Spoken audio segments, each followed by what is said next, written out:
Bismillahirrahmanirrahim.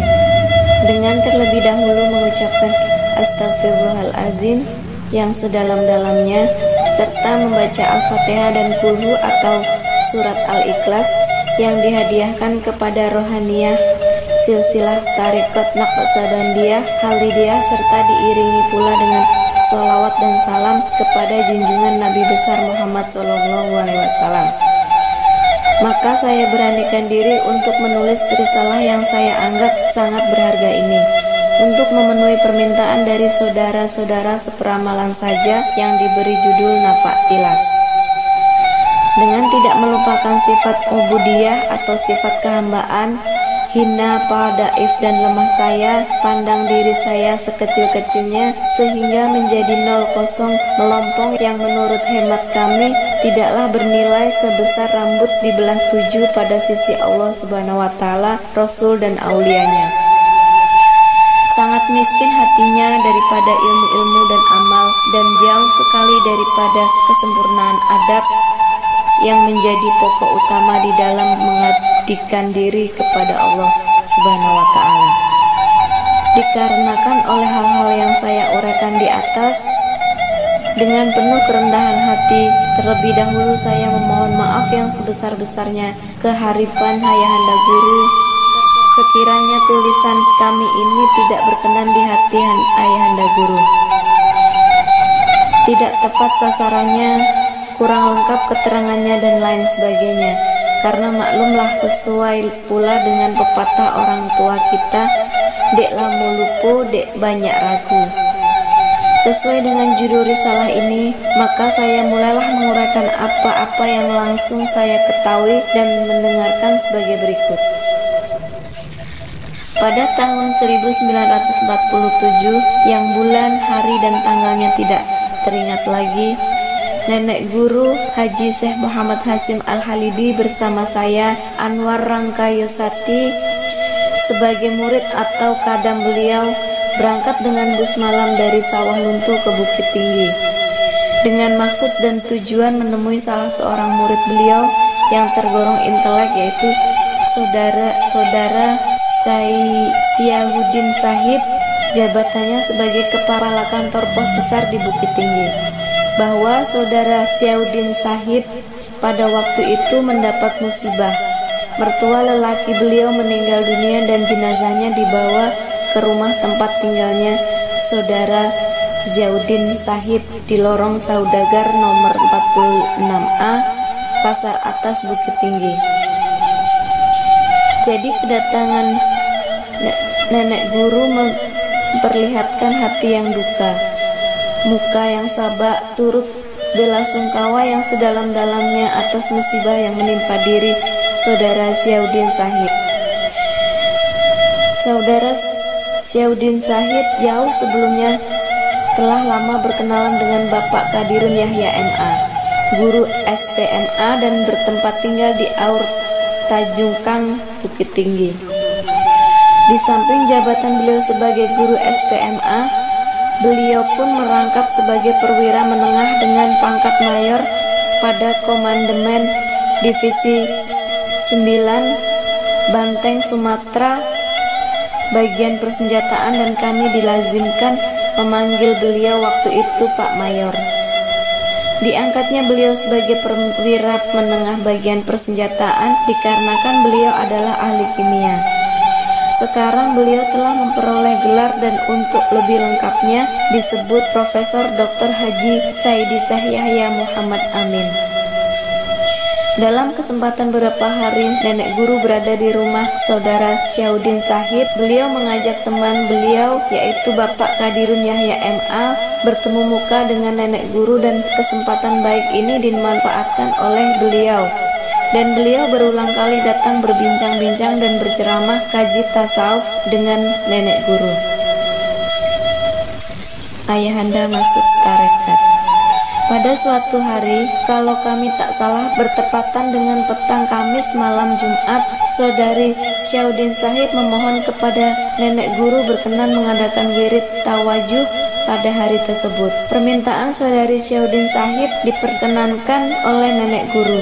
Lalu beliau dengan segera menemui teman-temannya mengajak datang ke rumahnya untuk ikut bertawajuh.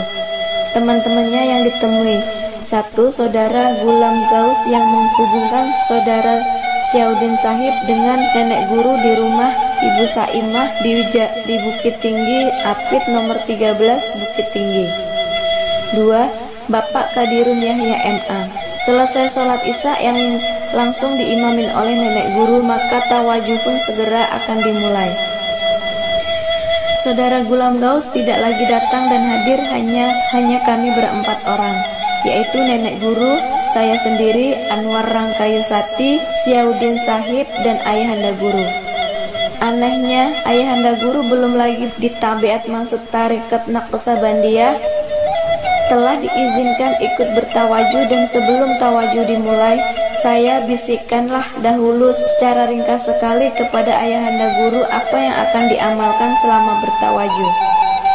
Selesai bertawajuh yang lamanya kurang lebih setengah jam, lalu ayahanda guru menyampaikan perasaan atau pengalaman yang beliau alami selama bertawajuh tersebut kepada nenek guru.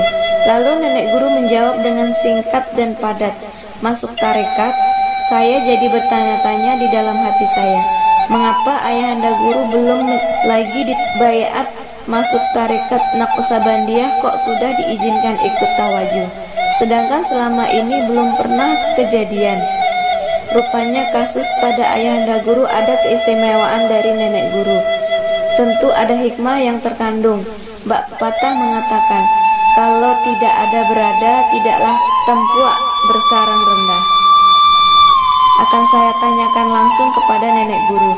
Saya takut kalau salah menurut adab, lalu saya tafakur dan merenungkannya secara mendalam. Akhirul kalam, berkat syafaat nenek guru, terbukalah hijab saya dan saya bacalah yang tersiratnya. Apa yang dibalik keistimewaan yang diberikan nenek guru kepada ayahanda guru? Nenek guru berkata kepada ayahanda guru, "Kapan saja anak datang untuk bersulu, akan saya layanin walaupun cuma 1 orang." Dan janji itu beliau penuhi di kemudian hari ketika ayahanda guru pertama kali ikut suluk. Kesimpulannya adalah sebagai berikut. Kedatangan nenek guru ke Bukit Tinggi secara lahiriah menemui saudara Syaudin Sahib yang sedang mendapat musibah.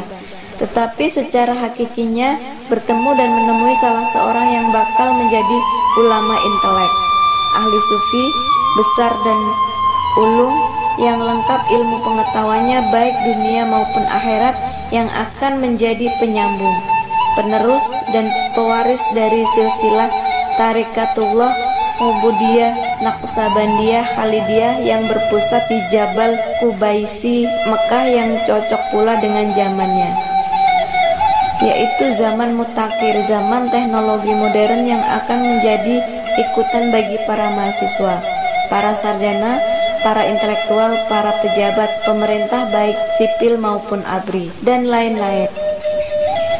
Orang tersebut tak lain adalah ayahanda guru, Profesor Dr. Haji Syekh Kadirun Yahya MA, Rektor Universitas Pembangunan Pancabudi Medan.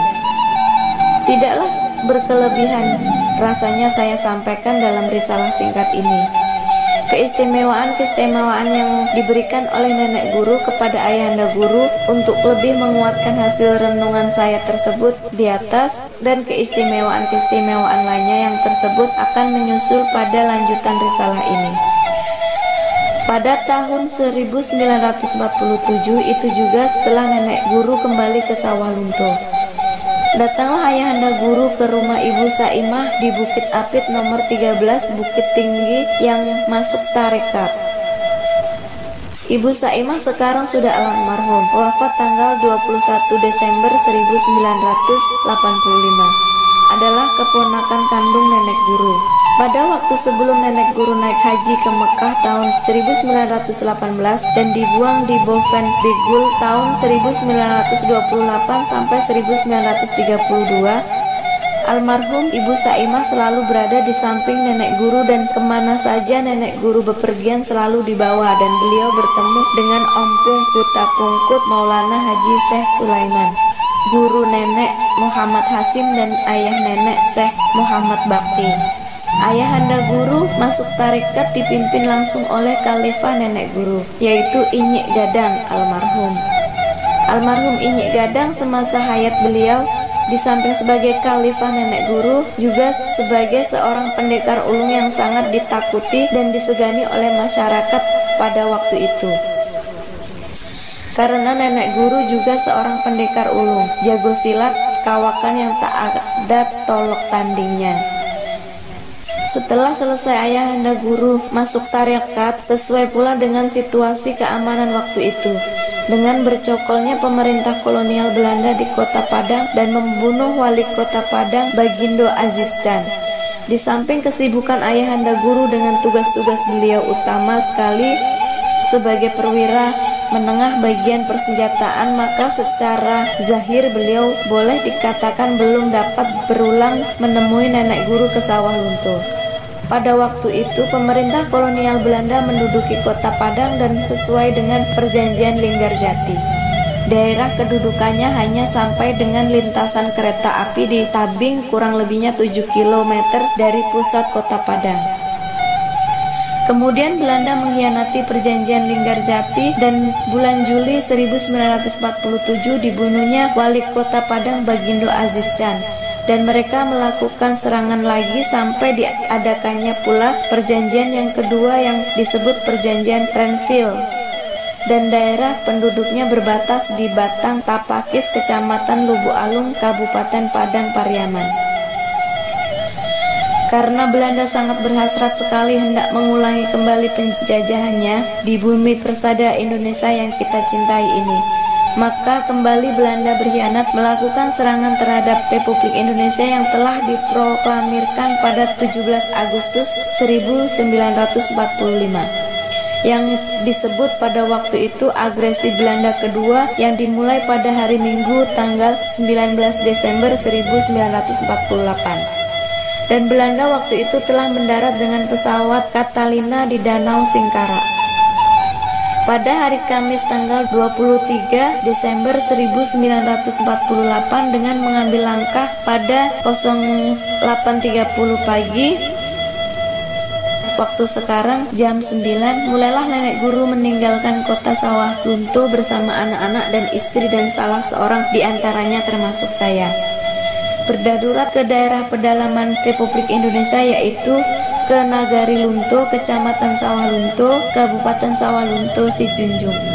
Di negeri ini banyak pengikut nenek guru, diantaranya yang telah dituakan. 1. Khalifah Jini gelar Lenggang. 2. Khalifah Bakar gelar Karib Sultan. 3. Khalifah Haji Abdul Rauf.